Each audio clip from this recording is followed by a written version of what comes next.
Timeline, 5000 ans d'histoire, Richard Fremder.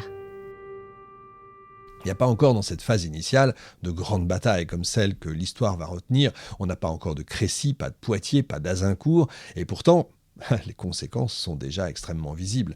Les campagnes se vident, le commerce décline, les prix s'envolent, les troupes sans solde errent dans les campagnes, rackettent les paysans, installent la terreur jusque dans les paroisses. La guerre est partout et nulle part à la fois. On ne voit pas toujours l'ennemi, mais on en ressent partout les effets. On n'est pas très loin en fait de ce que faisaient les Vikings, les Norsemen quand ils venaient. C'est du pillage tout simplement. On vient, on pille, on repart. Et on laisse un territoire en ruine. La chevauchée d'Édouard III marque véritablement un tournant. La guerre n'est plus un événement exceptionnel, elle devient en fait un climat permanent. Avant, les guerres, les batailles, c'était quelque chose d'exceptionnel. Voilà. L'exception, au mois de mars, on laissait passer l'hiver, au mois de mars on y allait, on se tapait dessus un petit peu et puis on revenait pour les moissons. En gros, c'était ça. Sauf que, donc c'était de temps en temps, sporadique. Mais maintenant, ça devient un climat permanent, un climat d'insécurité, de peur, de précarité permanente. C'est devenu la vie quotidienne. Et le plus inquiétant, c'est que le roi de France n'a pas encore trouvé la réponse. Alors il tient son rang, mais il n'a pas la stratégie. Il tient sa couronne, c'est vrai, mais il n'a pas son royaume. Et pendant ce temps-là, les Anglais avancent, méthodiques, organisés, modernes. Et la population française, elle, commence à murmurer. Combien de temps ça va durer ? Vous savez qu'on a, malheureusement, dans l'histoire, assez souvent, quelques guerres de retard. Il y a des moments où ça changera, mais très souvent, on a quand même des guerres de retard. Malgré tout, on sait réagir. Mais combien de temps ça va durer, c'est la question. La réponse viendra bientôt. Elle va tenir en un mot, Poitiers.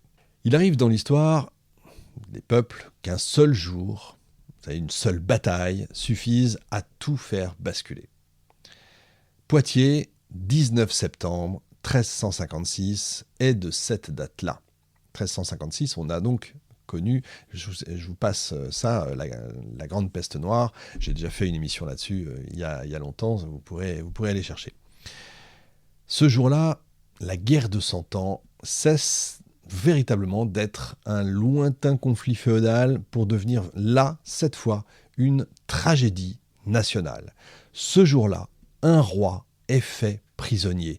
L'aristocratie française est décimée.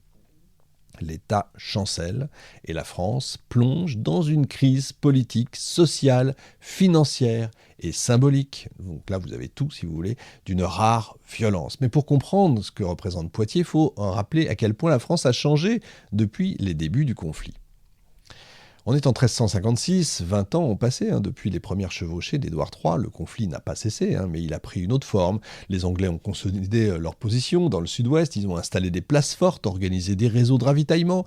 Ils ne cherchent pas encore à conquérir la France, mais plutôt, comme je vous disais, à l'épuiser économiquement, moralement, administrativement. Et ça fonctionne. La population est exsangue, les campagnes sont ravagées, les impôts se multiplient, évidemment, puisqu'on ne sait pas faire autre chose que de créer des impôts quand on n'a plus de sous.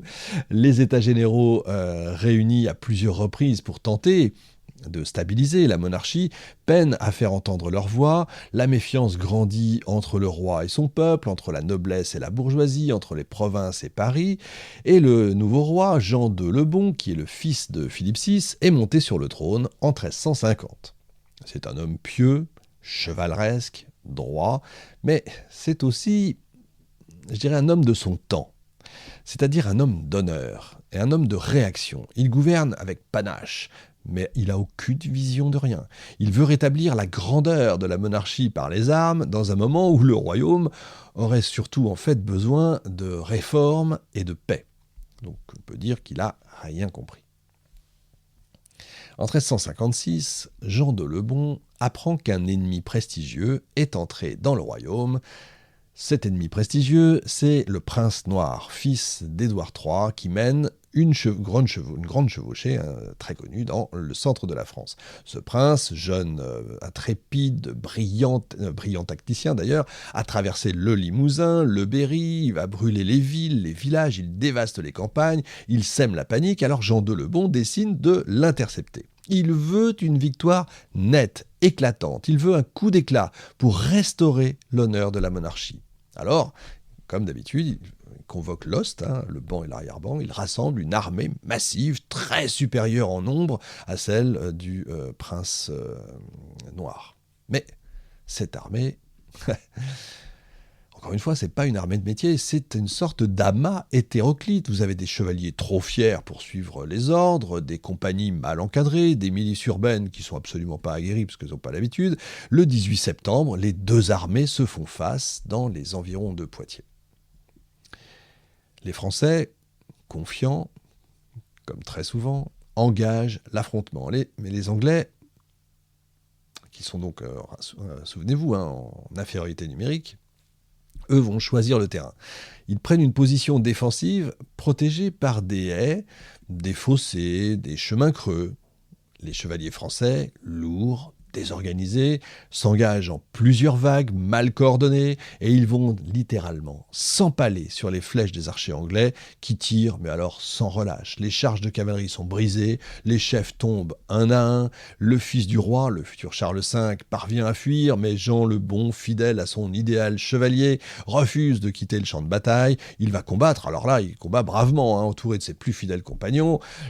Finalement, il est encerclé, il se rend, mais comme un roi, avec une noblesse digne d'un théâtre tragique, il remet son épée à Denis Morbec, un chevalier français au service du roi d'Angleterre, en prononçant ces mots restés célèbres « Je suis le roi de France ». Un roi prisonnier, c'est pas seulement un drame personnel, faut imaginer ça, c'est une véritable catastrophe institutionnelle. Dans une monarchie de droit divin, où le roi est l'incarnation de l'État, sa capture équivaut tout simplement à une décapitation politique. Le choc est immense. Partout, la nouvelle se répand avec une violence inouïe. Les Français apprennent que leur roi est prisonnier et que le dauphin, le jeune Charles, doit assumer le pouvoir en pleine tempête, sans autorité aucune, sans moyens, sans expérience. Dans les semaines qui suivent, ce qui devait arriver arrive. Le pouvoir royal vacille, le peuple est désemparé, la noblesse est divisée entre ceux qui veulent négocier avec les Anglais et ceux qui veulent résister à tout prix. La bourgeoisie parisienne s'agite, notamment autour d'un homme, Étienne Marcel, le prévôt des marchands, ce qui équivaut à une sorte de maire avant l'heure, si vous voulez. Il est partisan, lui, d'une monarchie réformée et le royaume s'embrase. C'est la première révolution française. C'est ce que j'ai appelé la première révolution française. Alors Jean II le Bon est emmené à Londres. J'ai fait 3 émissions sur Charles V, 3 ou 4 d'ailleurs, qui pour moi est l'un des plus grands rois de France. Donc, mais vous verrez, il y a de quoi raconter. Jean II le Bon donc, est emmené en captivité. À Londres directement, on le traite avec respect, bien sûr, avec faste même, mais il reste quand même prisonnier. Les Anglais sont pragmatiques, ils ne cherchent pas à l'humilier, ça sert à rien. Ils cherchent à le monnayer. Ils exigent une rançon, et une rançon astronomique, 3 millions d'écus d'or, une somme colossale que le royaume de France, ruiné, comme je vous l'ai expliqué, est incapable de réunir. Alors pour garantir le paiement des otages, garantir donc ce paiement, des otages sont livrés aux Anglais. Et parmi eux, des membres tout simplement de la haute aristocratie française, et même un des fils du roi. Quand même, Jean II est profondément attaché à la parole donnée, et quand un de ses fils s'évade de sa captivité, il estime qu'il a été déshonoré, et il retourne à Londres de son propre chef, alors qu'il a été libéré. Un roi chevalier, vous voyez, fidèle jusqu'à l'absurde à son idéal, un roi de roman, dans un monde qui est en train de devenir brutalement moderne. François Ier fera un peu le même genre, c'est à peu près le même genre de roi. Évidemment, beaucoup plus tard. Timeline, 5000 ans d'histoire, Richard Fremder.